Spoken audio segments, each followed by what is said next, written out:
पिछले एपिसोड में हम देखते हैं कि रूडी अपने लिए एक जॉब ढूंढने के लिए कहता है ताकि वो शिल्पी की फीस भर सके और दोनों साथ में रनोवा यूनिवर्सिटी जा सकें। फिर नेक्स्ट डे हम देखते हैं कि पॉल रूडी को गिलाइन के साथ भेज देता है। अब आगे एपिसोड शुरू होता है और हम देखते हैं कि गिलेन और रूडी घोड़ा गाड़ी पर होते हैं। तभी गिलेन रूडी को एक लेटर देती है जो कि पॉल ने उसको दिया था। पॉल कहता है कि तुमने मुझे जॉब ढूंढने के लिए कहा था, इसलिए मैंने तुम्हारे लिए जॉब ढूंढी है जिसमें तुम एक 9 साल की मासूम बच्ची के ट्यूटर हो और गिलेन उस फैमिली की बॉडीगार्ड और जॉर्ड इंस्ट्रक्टर है और वो तुम्हारी जॉर्ड की ट्रेनिंग भी जारी रखेगी। मैं भी कभी गिलेन को बीट नहीं कर पाया सिवाय बिस्तर पर। पॉल आगे बताता है कि अगले 5 साल तक, जब तक तुम 12 साल के हो जाओगे, तब तक तुम उस लड़की को पढ़ाओगे और मैजिक सिखाओगे और तुम तब तक घर वापस नहीं आओगे और कोई भी कांटेक्ट नहीं करोगे शिल्पी से, क्योंकि ऐसे ही वो अपनी प्रॉब्लम से टैकल करना सीखेगी। रूडी को भी ये बात सही लगती है। अब रूडी राव सिटी पहुंच जाता है और फिलिप बोरस ग्रेयार्ड से मिलता है जो कि सिटी के मेजर हैं और रूडी को इन्हीं की डॉटर को टीच करना है और फिलिप पॉल का कजन है। अब रूडी सोचता है कि उनकी फैमिली तो काफी रिच है। अब फिलिप और रूडी उस लड़की के पास जा रहे होते हैं। फिलिप रूडी से कहता है कि कहीं तुम मेरी डॉटर को सेड्यूस तो नहीं करोगे, जिस पर रूडी कहता है कि मैं ऐसा कैसे कर सकता हूँ, मैं तो अभी सिर्फ 7 साल का हूँ। फिलिप बताता है कि मेरी बेटी बहुत गुस्सैल है, वो किसी को भी पसंद नहीं करती। फिर रूडी एरिस से मिलता है। एरिस को देखकर रूडी डर जाता है क्योंकि वो गुस्से में लग रही थी। एरिस रूडी को देखती है और कहती है कि तुम तो मुझसे भी छोटे हो, तुम मुझे कैसे टीच करोगे। इस पर रूडी कहता है कि जो मैं कर सकता हूँ वो तुम नहीं कर सकती। ये सुनकर एरिस और गुस्सा हो जाती है और रूडी को एक स्लैप कर देती है। फिर रूडी भी उसे चांटा जड़ देता है। अब एरिस उसे एक पंच करती है जिससे वो जमीन पर गिर जाता है और एरिस उसके मुंह पर घूसा मारने लगती है। रूडी मैजिक का इस्तेमाल करके वहाँ से भाग जाता है और एक टेबल के नीचे छुप जाता है। बाद में रूडी फिलिप से मिलता है। फिलिप रूडी से पूछता है कि क्या अभी तुम अपने घर वापस लौट जाओगे।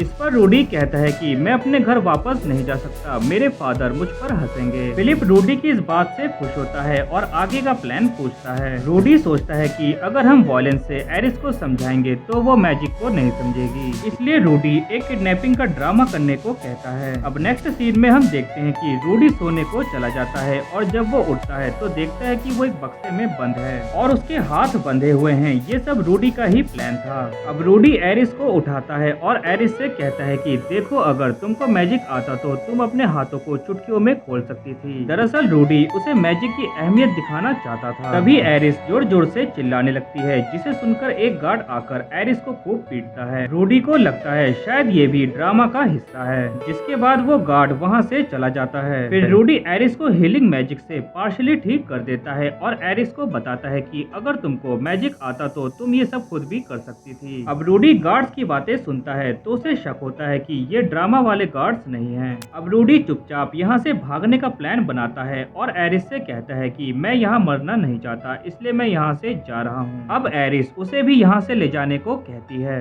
रूडी कहता है मैं तुमको एक ही शर्त पर यहाँ से ले जाऊंगा, अगर तुम वादा करोगी कि तुम वायलेंट नहीं होगी और चिल्लाओगी नहीं। एरिस प्रॉमिस कर लेती है और दोनों वहाँ से भाग जाते हैं। दोनों घोड़ा गाड़ी में बैठकर किसी तरह राव में पहुंच जाते हैं। तभी वो फिलिप के गार्ड को देखते हैं और खुश होकर उसकी तरफ दौड़ते हैं, लेकिन तभी पीछे से गुंडा एरिस को उठा ले जाता है। रूडी भी उनके पीछे जाता है और मैजिक से गुंडों का रास्ता ब्लॉक कर देता है और उनसे एरिस को वापस करने के लिए बोलता है, लेकिन तभी पीछे से फिलिप का गार्ड आता है और कहता है कि हम ऐसा नहीं कर सकते, वो हमें माला माल कर देगी। अब वो गुंडा रूडी को भी कहता है कि तुम भी हमारी टीम में आ जाओ, हम तुमको भी हिस्सा देंगे, लेकिन रूडी मना कर देता है। रूडी सोचता है कैसे मैंने अपनी प्रीवियस लाइफ एक कमरे में एमएमओस बनाने में बर्बाद कर दी ताकि मैं कुछ पैसे कमा सकूं, लेकिन आज नहीं, आज पैसों से ज्यादा ये लड़की इम्पोर्टेंट है। तभी रूडी एक फायरबॉल बनाकर उसे स्काई में फायर करता है, जिसे गिलेन देख लेती है। फिर रूडी उन गुंडों से फाइट करने लगता है। तभी उनमें से एक गुंडा रूडी की तरफ तलवार फेंक कर मारता है। अब रूडी यहाँ बहुत घबरा जाता है क्योंकि उसे समझ में नहीं आ रहा था कि इससे कैसे बचूं। लेकिन तभी वहाँ गिलेन आ जाती है और उस तलवार को तोड़ देती है और सभी गुंडों के सर के चिथड़े उड़ा देती है। अब रूडी ये सब देखकर शॉक हो जाता है क्योंकि वो एरिस को मैजिक और अपनी एजुकेशन के दम पर बचाना चाहता था और उसे प्रूव करना चाहता था कि वॉयलेंस से ही जंग नहीं जीती जाती। अब सभी लोग वापस आ जाते हैं और सारी बात फिलिप को पता चल जाती है। अब रूडी को लगता है कि उसे जॉब से निकाल दिया जाएगा और वो सोचता है कि अगर गिलेन वहाँ टाइम पर नहीं आती तो अब तक वो दोबारा से मर चुका होता। अब रूडी वहाँ से जाने लगता है। तभी एरिस चिल्लाकर कहती है कि तुम मुझे मैजिक सिखा सकते हो